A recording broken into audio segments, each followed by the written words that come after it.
and welcome to Quality of Life Radio, hosted by Lisa and Nancy, editors of BigBlendMagazines.com.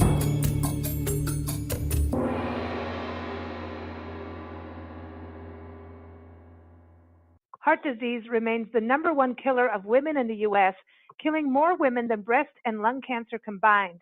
And Dr. Jackie-eubany is a board-certified cardiologist and electrophysiologist and author of the must-have book, Women and Heart Disease, The Real Story. She's on a mission to educate women and their families about heart disease, and she's back on Big Blend Radio today to remind us not to have more than 5 ounces of wine a day. No, I'm just kidding, but she always reminds us of that. But she's really here to explain some of the factors and behaviors that put women at risk for heart disease, and that could, of course, lead to a heart attack. And we're proud to have her as one of our regular expert contributors in Big Blend Radio and TV magazine and here on Big Blend Radio. And if you go to blendradioandtv.com, you'll see her in our expert department, and you can listen to her past interviews and read her articles. But most importantly, go get her book. Everyone should read this. It's important information, and it's easy to read with personal examples of, different scenarios, different case studies of women and what they've gone through. So go to womenandheartdiseasebook.com. Of course, it's on Amazon and all those great places. Dr. Jackie, how are you? I'm well. Thanks for having me on again. Hey, this is always good. It's always important. I don't think we could ever stop talking about this issue until everybody's healthy and heart disease isn't there, So I agree. So we got to keep going. But it is true about the wine. And I know you just came back from France. So did you adhere to your 5-ounce rule of wine a day, 5 ounces a day? I'll just say I did my best. How about that? And leave it at that. There we go. But you can work around it. So if you've been naughty, you just have to take some days off, right? Exactly. And come back and exercise and go back on a regular diet. That's right. I have a quick question on that. Because people do. We go on vacation, it's summertime, we're all going on road trips, and we start doing things a little bit naughty, But when you get back, then it's like, okay, let's get back into fitness. And everybody, if you travel in parks, you could go on hikes, so it wouldn't be so bad. But do you do anything like fasting or anything like that? Do you think that's a good thing? It's even for especially someone who is dealing with heart disease. You mean fasting before I go on vacation? Or? No, when you come back to kind of clean your body, because I know some people do that where maybe it'll be a 24-hour fast where they don't eat, they'll just drink teas and juices and things like that, depending on what kind of fasting. But do you ever recommend that to patients or no? I personally don't do it. I just encourage patients to try to stick with a meal plan that's reasonable so that it is sustainable long term. These fast and quick things never work because as soon as you start eating regular food, you gain the weight plus more.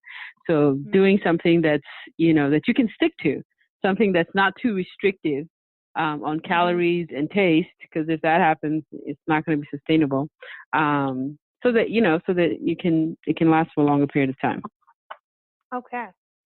Good stuff. I think being consistent has a lot to do with it. Yeah.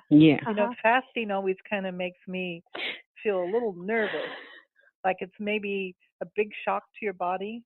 Like, what are you doing, man? Yeah, exactly. And you crave things when you do that. And then when you, quote unquote, come off that fast, man, you just go crazy. Yeah. You don't want me to be like that because I'm already there. Yeah. I get mean. I don't want to be mean. I want to be crabby. Just cranky. Exactly. I know. And then you try to fast and then you're getting all crabby and like, that's it, give me the wine. And then it's not good. That's exactly. Not a good plan. Yeah. I like the sustainable part of that, what you're saying, because I think then it becomes a lifestyle.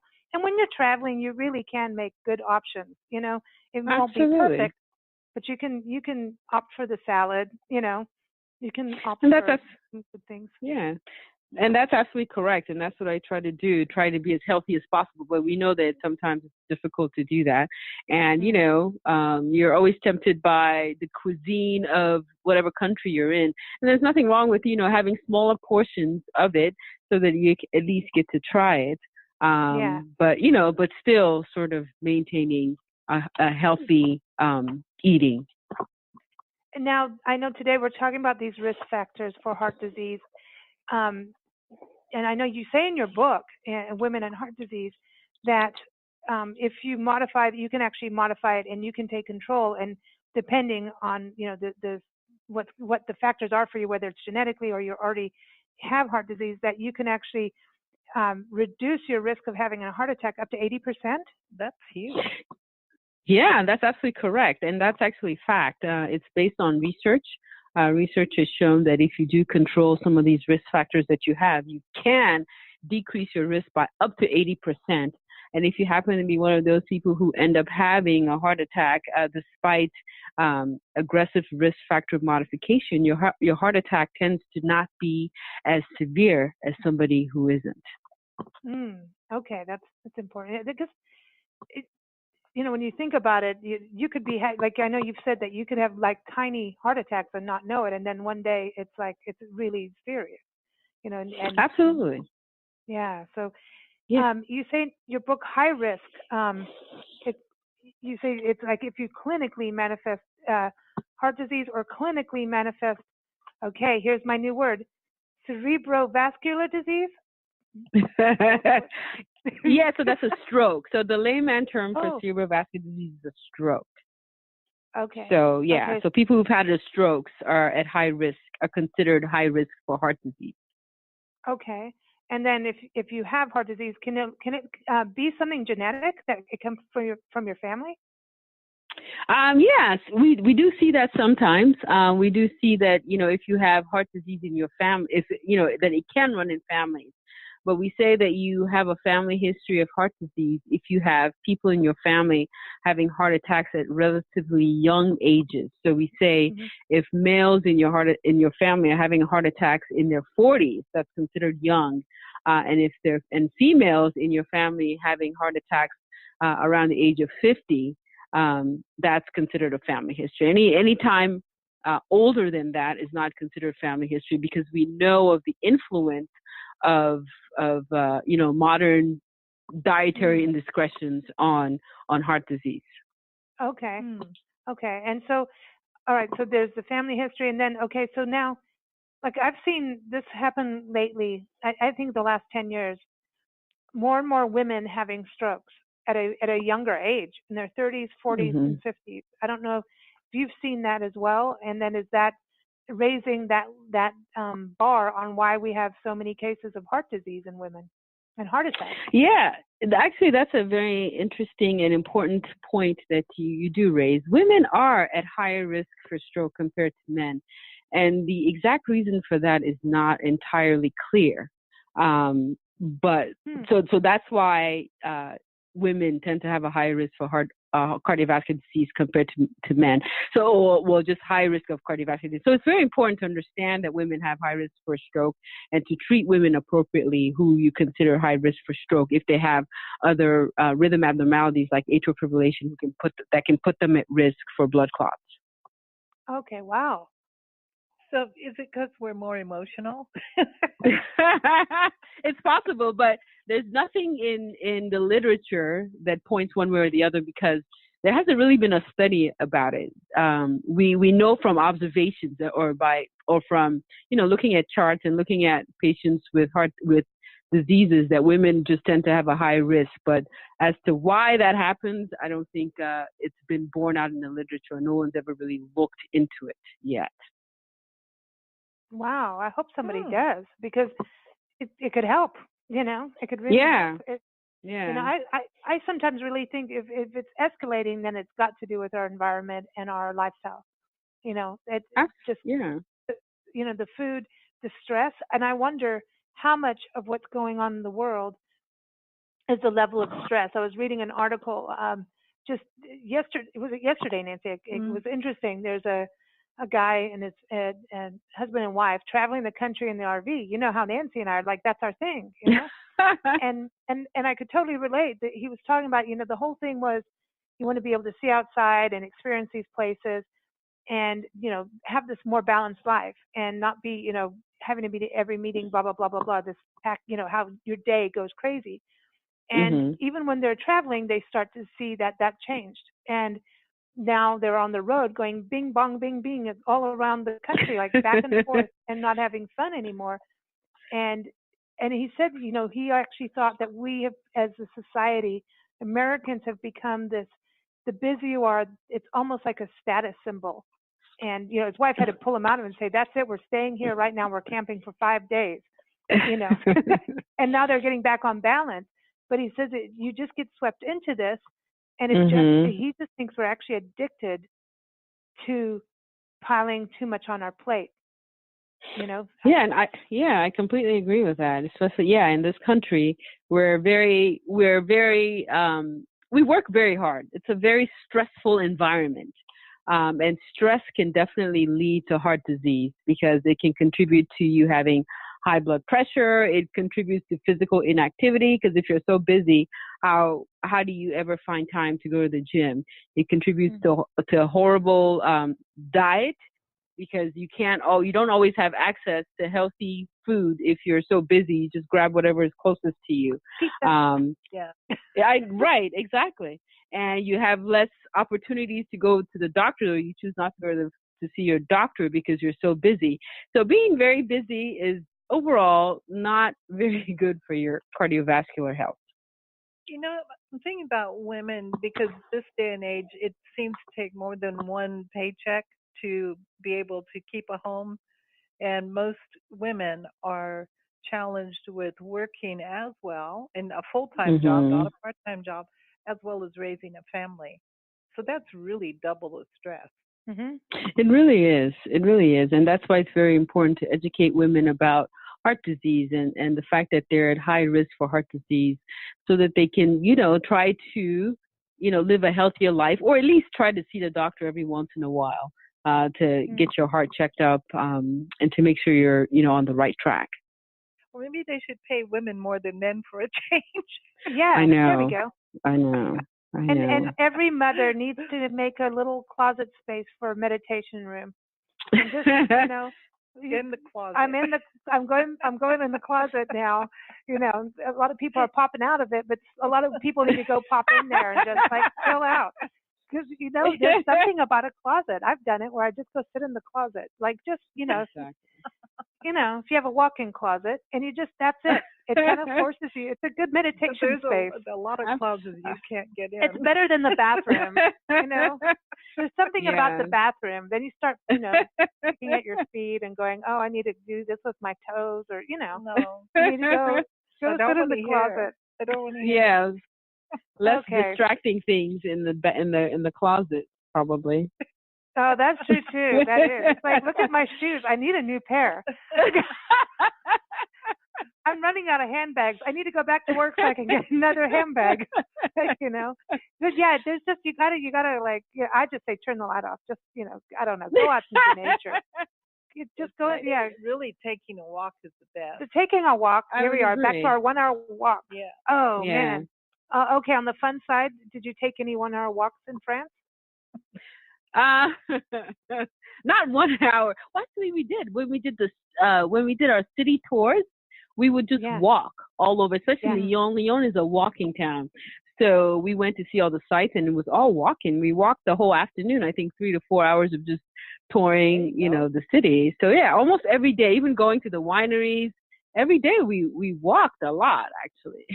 That if you incorporate that in your summer vacation, you're helping yourself, Absolutely. So it's a different form of, getting out there. Now, going back to this is all the high risk that we're talking about. So then you have this peripheral arterial disease.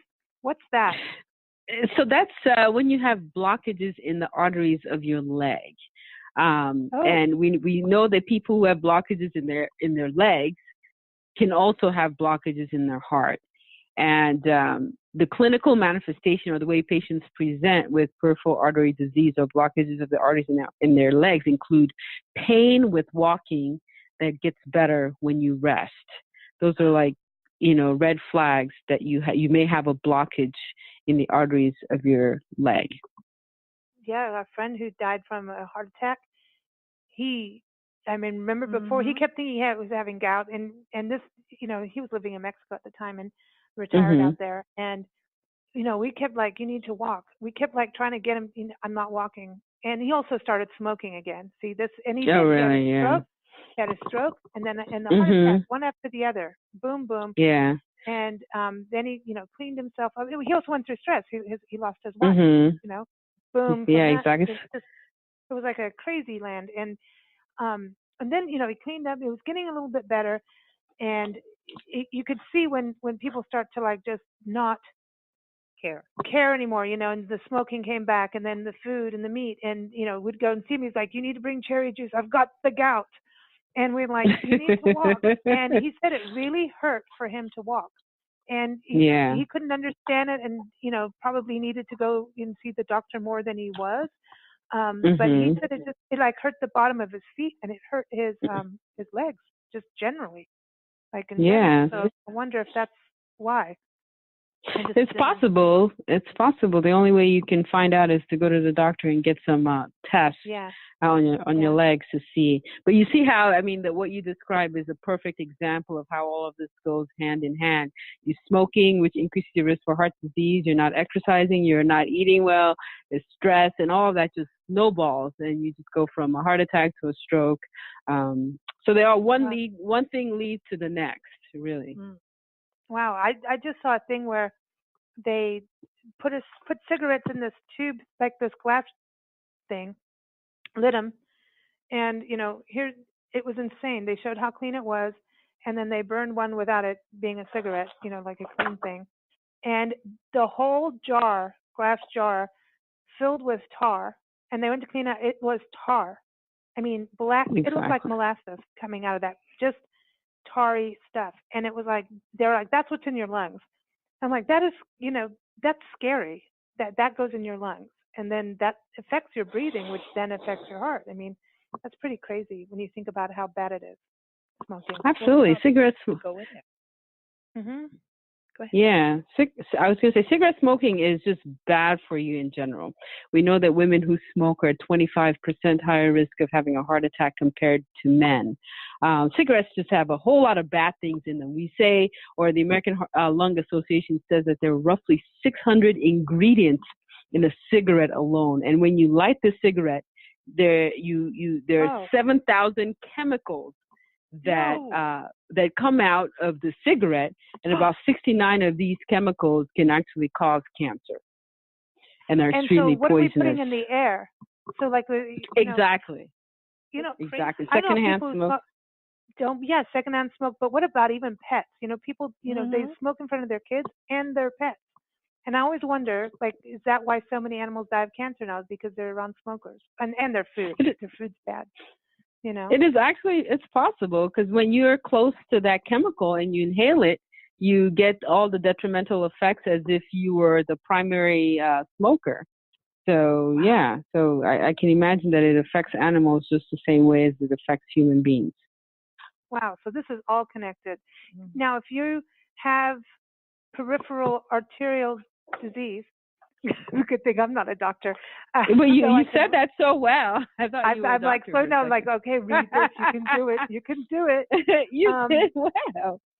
If you have that and you smoke, if you have blood clot things going on in your body, doesn't that escalate the clot to happen? Yes. Cigarette smoking will worsen a clot. It will worsen peripheral vascular disease. It will worsen a heart attack. So it would either cause that plaque in the artery to rupture and cause a thrombus, completely blocking that artery, so you don't get any blood flow to your leg. And you know what happens when that happens? Your whole leg will just die. Cigarette smoking can worsen any blockage, whether it's in your leg, whether it's in your heart, or whether it's in your brain. So cigarette is definitely a big risk factor for all these things. Okay, smokers, don't send me angry emails. I didn't do it. I didn't do it. I'm the tobacco companies did it. Yeah, they did. I know. We're just stating facts. That's all we're doing. Stating facts. Okay. You choose to do with the information what you want. I just want to go touch back earlier. You said, that women should go to the doctor and get checked out. So how is there like, I know that you can go, get your breast checked, for breast cancer and things like that. There's like specific tests. Is there like a specific, is this part of a regular checkup, or is there specific heart checks that you need to do as women, and their frequency? So I would say it would just be a general checkup where you see your primary doctor for a good history and physical exam. The primary doctor will be able to tease out whether or not you have a strong history for heart disease, figure out whether you're a smoker and all these kinds of things. And we'll also get blood work.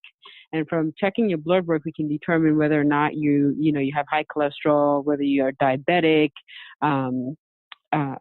or your kidney function is bad. Also, you get your blood pressure checked when you come to the doctor's office. So that would also be a screening test. So going to see a doctor for an overall health check will help determine, what your risk for heart disease is, and whether or not you need to see a subspecialist or a cardiologist based on the findings of the cardiologist of the primary care doctor. Didn't they just recently, I guess the American Medical Association change what blood pressure is? I think where people thought they didn't have high blood pressure, now they changed the readings or something. And yes. Yeah. What's that about? So the American Heart Association just came out with an updated hypertension guidelines. Actually, this came out in November of 2017.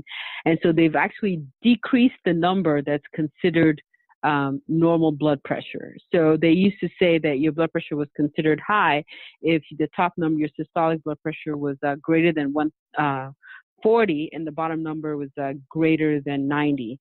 So now these new guidelines have tightened these criteria a little bit and said if your blood pressure is greater than 120, that you're hypertensive and you should probably work on bringing that down. So what this has done has just increased the amount of people who have high blood pressure. So that's why it's very important for you to at least see your primary care doctor for screening.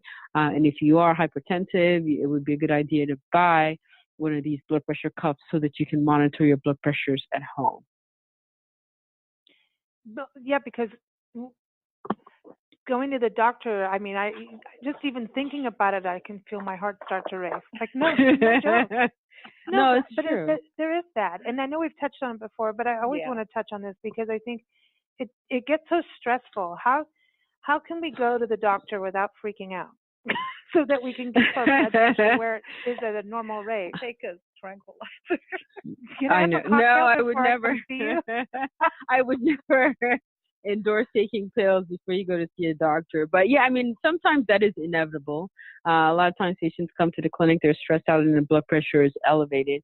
And so this is why I encourage my patients to have a blood pressure cuff at home, a blood pressure machine at home. This way you can monitor it when you're home and you're less stressed and you're relaxed. And you can give me readings for maybe 2-week time period or 1 month time period, 2 to 3 times a day. So that I would use to determine whether or not you have high blood pressure, as opposed to just one number when you come to the clinic for one visit. What about all these things that we hear about now, like the blood pressure medications are really bad for you?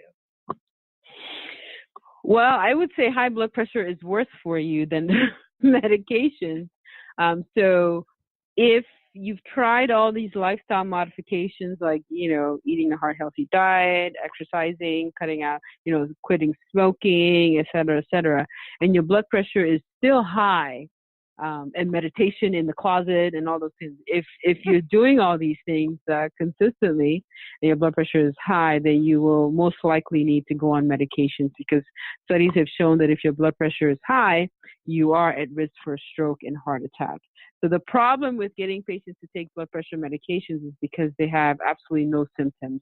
But we always refer to hypertension as a silent killer, because you have absolutely no symptoms for up to 10 years of having a high blood pressure, and then you have the stroke, and then you have a heart attack. And when that happens, especially a stroke, it's irreversible, and there's nothing you can do about it. So it's always better to err on the preventive side than than not and develop one of these catastrophic events. Wow. Well said. Okay, so that's I'm going jogging. I'm not walking anymore. I'm jogging. Man. Get those. I'm going to go in my closet, check out my running shoes, and probably have to get some more and start going. No, I'm just kidding. But but it is. I think this is what's so important about these conversations with you is it really, really always reminds us the lifestyle change and how important it is, because you really can start getting control of it now so that you don't have to. And I know a lot of people, you said, I remember our radio conversation on your Doctor and Success Insider, and we were saying, well, what's one of your biggest challenges? And you're like, getting people to take their medication, because it's well, there's so much out there publicity about it that it's easy to say, well, so-and-so said it's bad for me, so I'm not going to do it. There's a lot of publicity about it. It's a scary time because you turn on the TV or anything, internet, and here comes 20,000 commercials for you to take something. It's like, here, take this, and yes, you may kill yourself, or you may, I don't know, it's whatever you're taking it for. It says, well, here's the side effect. You could have exactly the same reaction, but so we have all of these pills. So it's like so confusing to know, where's that balance? So it really comes down to having a relationship with your doctor, right? At the end of the day, to have that communication and as a patient, take control and write down things and be aware. Absolutely. So anything in medicine is always, there are always risk and benefits to taking medications. There's always side effects associated with medications, complications with procedures, blah, blah, blah. But it's always individualized. It's always individualized to the patients. You always have to weigh your risk and benefit of either taking the medication or undergoing whatever procedure you need. And when you have that good relationship with your primary care doctor, you can both sit down. She can help you weigh the risk and benefits of whatever medications or treatment therapy that's being recommended, and then have you decide whether or not you want to pursue it. I like that. I was just thinking about the stress. I bet you a lot of women feel more comfortable coming to see you as a woman doctor. Number one, you're fun. I'm going to go see Dr. Jackie. I think that having more women doctors is important for women. Absolutely. For that comfort zone. Yeah. Stress. I would give I can't say that. I think, men are not bad. Women, right. Women and men, we all have the same education, the same information and what have you. But again, it's up to the patient and whatever their comfort level is with who they see. Mm-hmm. So that's what I would say. Yeah. Well put, Dr. Jackie. She's got it. Okay, so let's go back to these big names. So the other high risk is abdominal aortic aneurysm. So how do I feel like I'm in school. To stand up in front of the class. But you're doing very well, actually, pronouncing these things. Thank you. So an aneurysm is when you have a dilation of a blood vessel, and you've heard of aneurysms in the brain bursting. And as a matter of fact, that's what Bruce Lee had. Anyway, I diverge, but so it's just a dilation of the artery. So that's what an aneurysm represents. And the problem with this dilation is that it puts the artery at high risk for rupture. And something like the abdominal or the aorta is the biggest artery in the body that supplies every single organ system. When that ruptures, it's like almost instant death unless you're in the hospital and about to get on the operating table. So if you have something like that puts you at risk for heart disease, because it usually indicates that you have other problems as well. Wow. So again, go back to the lifestyle habits and that's all going to lead there. Now, chronic kidney disease, that's an easy one to say, but it's not a fun one to have. That's the kidney thing. When you have like kidney disease, isn't that also mean that your liver's kind of hanging out there in pain as well? Not the liver, but just mostly the kidney. Okay. So when your kidney is not functioning well, or you have chronic kidney disease, these patients tend to be at higher risk for heart disease. Again, it's because of the blood vessels. You know, heart attack is when you have plaques in the arteries supplying your heart. You also have arterial problems in your kidney as well, which lead to renal dysfunction. But if a patient has chronic renal disease, they tend to just be at higher risk for heart disease.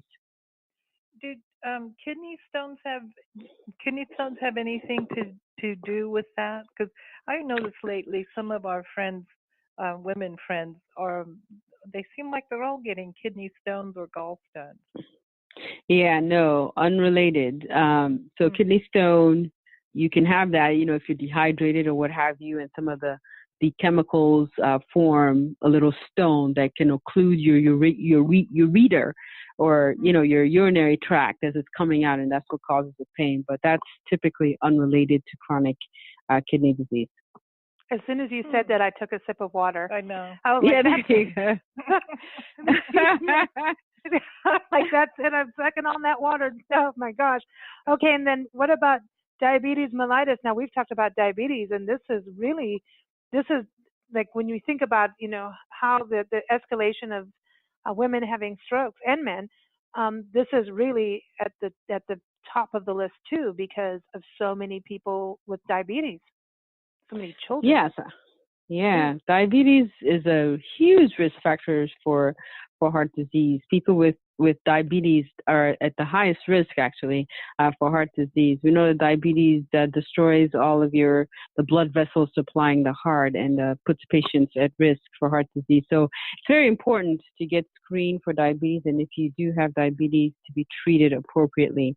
Again, diabetes is kind of similar to hypertension in the sense that you actually have no symptoms until something bad happens. So it's important to get screened when you go see your doctor, to make sure you don't have diabetes.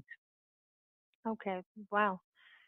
Oh, and that can hurt the bottom of your feet too, apparently. Oh yeah, diabetes destroys every single organ system. It can affect the bottom of the feet, what we call peripheral neuropathy. You get either pain or not be able to feel the bottom of your feet, which is a problem because you can step on glass or something, cut yourself and not even realize it. It leads to infection, blah, blah, blah, amputation. It can cause you to go blind. That's actually one of the big problems of diabetes, going blind, losing your limbs, having a stroke, having your kidney fail. So diabetes overall is just a bad thing to have. Dr. Jackie, I'm like, that's it. I'm drinking my water again. Oh my God. Well, get checked. Get screened for diabetes. Go see your doctor. Wow, it's just, you know, it's out there, but again, in lifestyle and of course genetics. I know we've talked about that. That's an important thing too.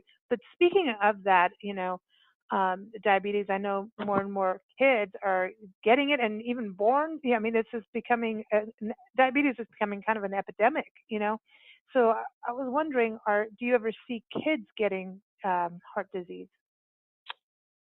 Not heart disease per se, but having risk factors at such an early age that they end up with heart attacks at an earlier age.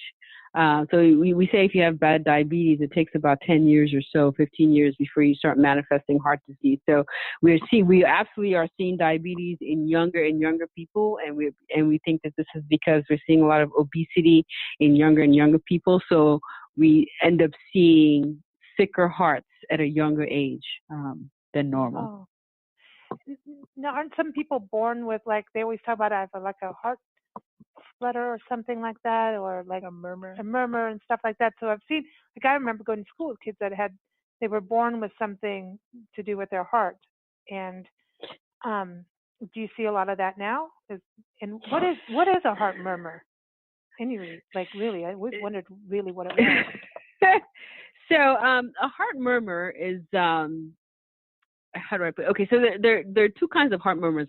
We could say that the heart murmurs that are benign and heart murmurs that are malignant per se. So heart murmur really is you just hearing when the doctor puts the stethoscope and listens to your heart, just hearing blood flow through valves.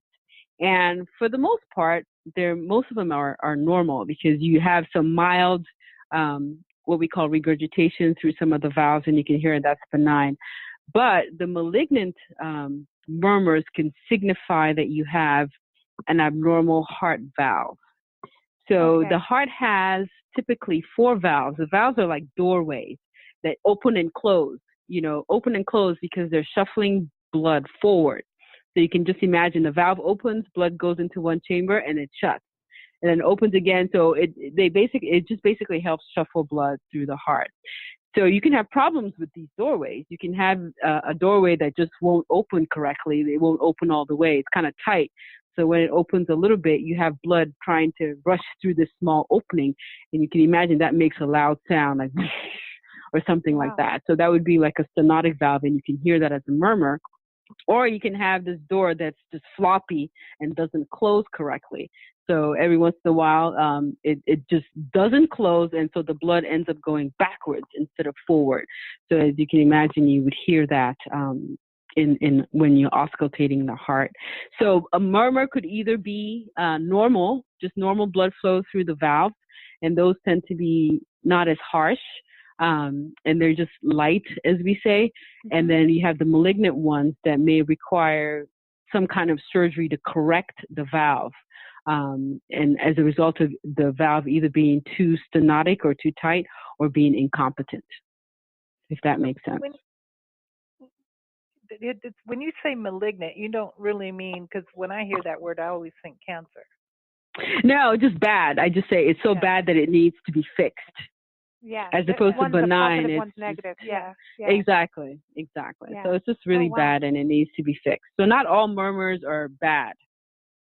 I guess was my point. Not all murmurs. So you would need to go and see a cardiologist and have auscultation and possibly an ultrasound of your heart to determine how your heart valves are functioning. Wow. So, and you can tell this, like when people go and listen, doctors, take the stethoscope out and they're listening. I'm like, okay, so what rhythm is this? Like, it's the ocean. Today we're going to hear. Today we're going to listen. Right, exactly. To Michael Franti. Now, tomorrow we're going to listen to the Eagles. It's like a different rhythm. Just saying, there's music in there. So those are the main high risk. And then we've touched on some of the other at risk, which aren't as high, but it's high. We talked about, physical activity, diet, making sure, obesity, all of that. Now that was, I do want to touch on this because we talk, you got to have, you say 150 minutes of exercise a week. But also that is part of like women getting that little poochie poo in the front of us, where it just starts to gather. We don't even have the full tire wrapping around. It just starts to all go into the little ball. And some people say, oh, congratulations. Are you pregnant? And you're like, no, don't you ever say that. Men, listen up. Never congratulate a woman until you hear that they truly are pregnant. Right. Just saying. That's right. That's dangerous, yeah. Yes, you're absolutely right about that. Abdominal obesity is a marker actually for heart disease. I always say if you accumulate fat anywhere else in your body, it's not as significant for whatever reason than accumulating fat in your abdomen. And research has shown that if your abdominal circumference is greater than 35 inches, that you're potentially higher risk for cardiovascular disease. And that has nothing to do with whether you're big boned or not. We've talked about this. No, that's right. Body frame. Yeah, your frame, your bones, none of that matters. No, big bones. It's not a weight. It's just your circumferential size. Yes. Okay. We just had to go there. Okay, so now here's another thing, and I know you cover this in the book too. Metabolic syndrome. I mean, what's that? Like do I have a piece of metal floating around doing something? No, I'm just kidding. But yeah, what is that? So metabolic syndrome is just when you have a combination of high cholesterol and obesity and diabetes together. So it's just a way of saying that you have risk factors for heart disease. So if you have all three, go ahead. Go ahead. I was going to say, is it related to metabolic shock? Is that the same thing, that when your body just goes, that's it, too much? What do you mean metabolic shock? I'm not sure, but it's just, so metabolic syndrome is when you have high blood pressure, diabetes, and your abdominal circumference is greater than 35, and you have low good cholesterol. So having a combination of all of that together is considered metabolic syndrome. So when any doctor is throwing that out, they're just saying that you have all these things and that you're at high risk for developing cardiovascular disease as a result. I wonder what the metabolic shock came. Maybe that's a cocktail. It's probably something you heard on one of your doctor shows. I don't know. Yeah, as you know, every doctor show is 100% correct, like in what you're saying, right, Dr. Jackie? That's right. That's it. Okay, so here comes another one. Okay. I'm trying to say this here. Subclinical atherosclerosis.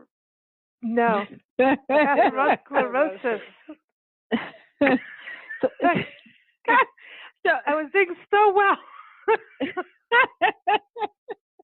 No, but you did good, actually. That's good. And what that's just saying is having cholesterol plaques in the blood vessels of your heart that have no clinical manifestation. So to explain this in more detail, we know that in your heart, you can have blockages in your heart and you can have absolutely no symptoms. So the heart has this amazing ability to compensate for blockages and decrease blood flow up until the artery is about 70% occluded. After 70%, your heart cannot compensate, and therefore you get chest pain with mild activity, chest pain at rest, which is a marker that there's a problem. So when we say some subclinical atherosclerosis, we mean you have blockages that are not significant. So blockages that are 70% or less than 70%. And they're subclinical because you have no symptoms. And this is why you hear of people just, having a heart attack and had absolutely no symptoms before that, because your body has such an ability to compensate for it. So you can have subclinical plaques or blockages less than 70% and have absolutely no symptoms. So having that puts you at risk for heart disease, even though you don't know it because you're not having any symptoms from it. Can you get rid of the plaque?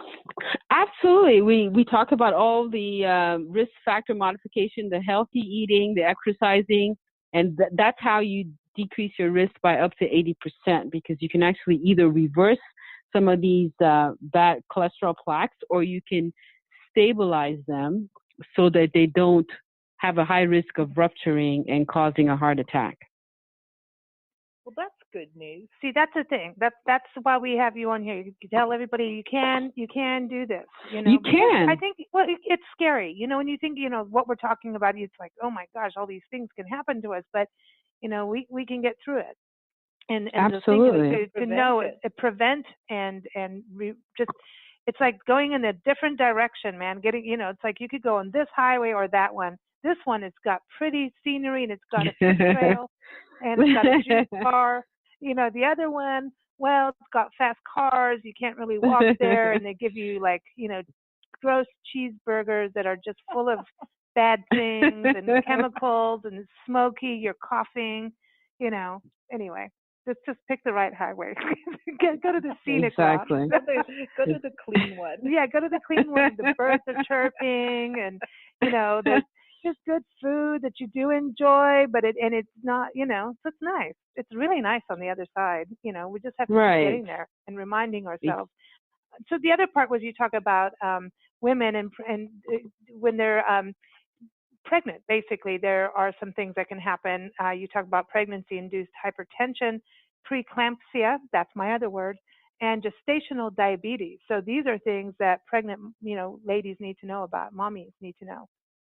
Absolutely, because it can, we say that these, of course, complicate pregnancy because it can lead to poor outcomes for both mother and baby. But we know that these things like hypertension and prediabetes can actually indicate that you're at risk for developing this later on down the line. Oh, So it's kind of like a little warning sign, like, hey, check Yeah, this out. exactly. Exactly. About Especially it. diabetes. Especially diabetes, yes. Okay, last one is collagen vascular disease.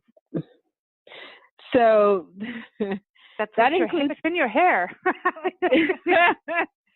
So it's a whole bunch of rheumatologic disease like lupus, rheumatoid arthritis, because they put women. I mean, it's collagen vascular disease has a higher prevalence in women compared to men, and collagen vascular disease like lupus. Lupus is a really bad systemic illness.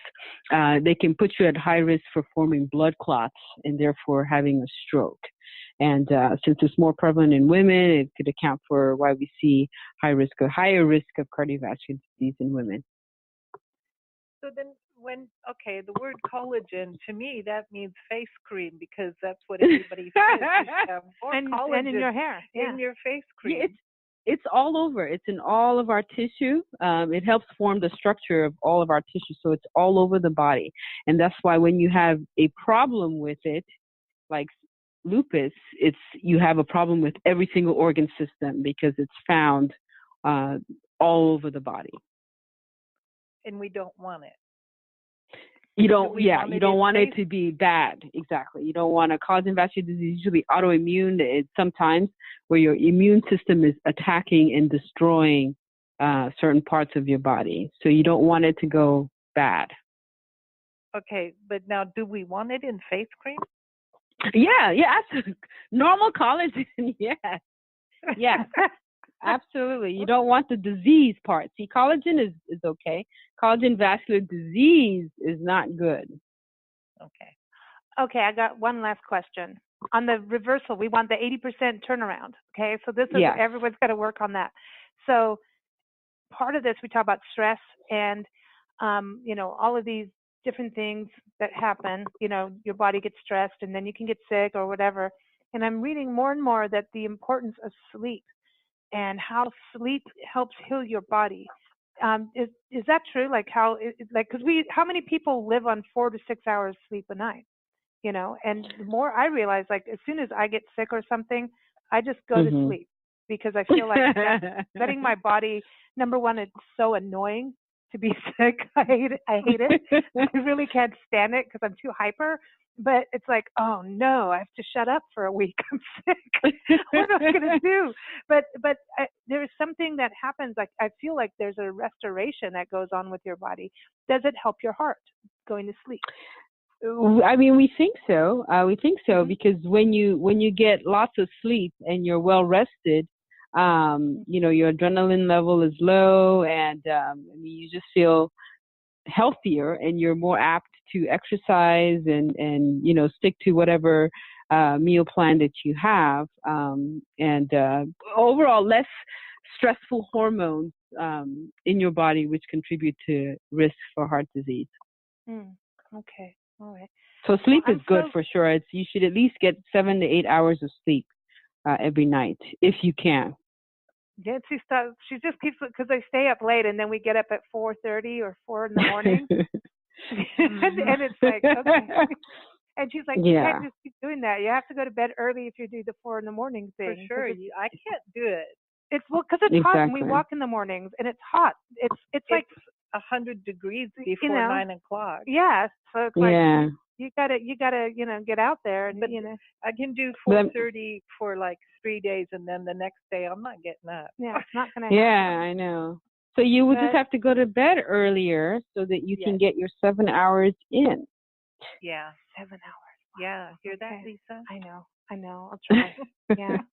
But I read a really racy novel that kept me up till 1 in the morning. I was like, I got to finish this. And then I was like, oh, man.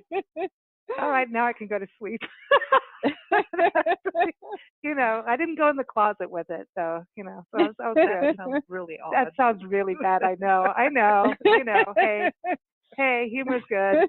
Dr. Jackie, thank you so much. I just really always appreciate these conversations, because I think it's, getting out there with everybody hearing this, and it's always good reminders. And what I appreciate the most is reminding us that we can take control and of those things of getting out there, take that extra walk, eat that salad, those kinds of things, and really taking control. So, and it's possible, it's doable, and it's doable and having fun. The better your body feels, the more energy you have and the more fun you have in life. That's why you need 7 hours of sleep.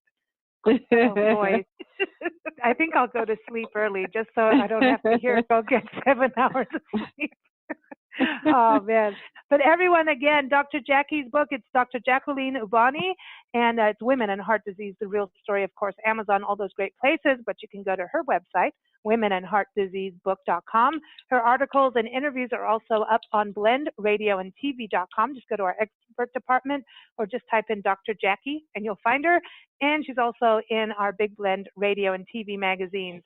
So Dr. Jackie, where's your next destination? Mexico. Ah, okay. Is this a relaxing? It's a relaxed. Yeah, it's a family vacation. My whole family's going, including my mother. We like going to Mexico because it's just a 2-hour flight for us, and my mom walks with a walker, so she can't get far. So this flight is perfect for her. It's not too long, it's easier to go on these shorter trips than it is for a longer trip. So we have my mother coming, who is in her upper 80s, and my little nieces coming, who are young. So we'll all be together in Mexico.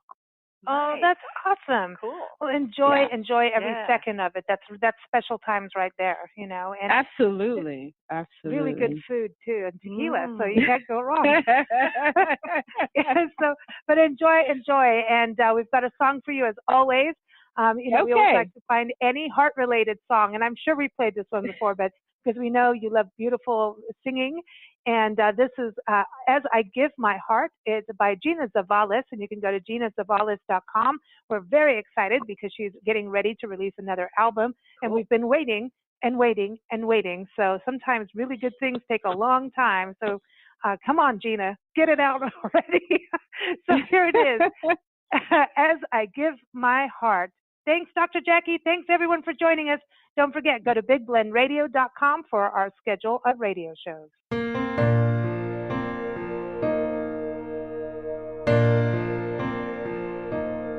As I give my heart to you, my whole life will surely follow, along with every breath, starting with my next, till my very last tomorrow. As I give my heart to you, I will make this solemn promise. Each new sun will rise only in your eyes and in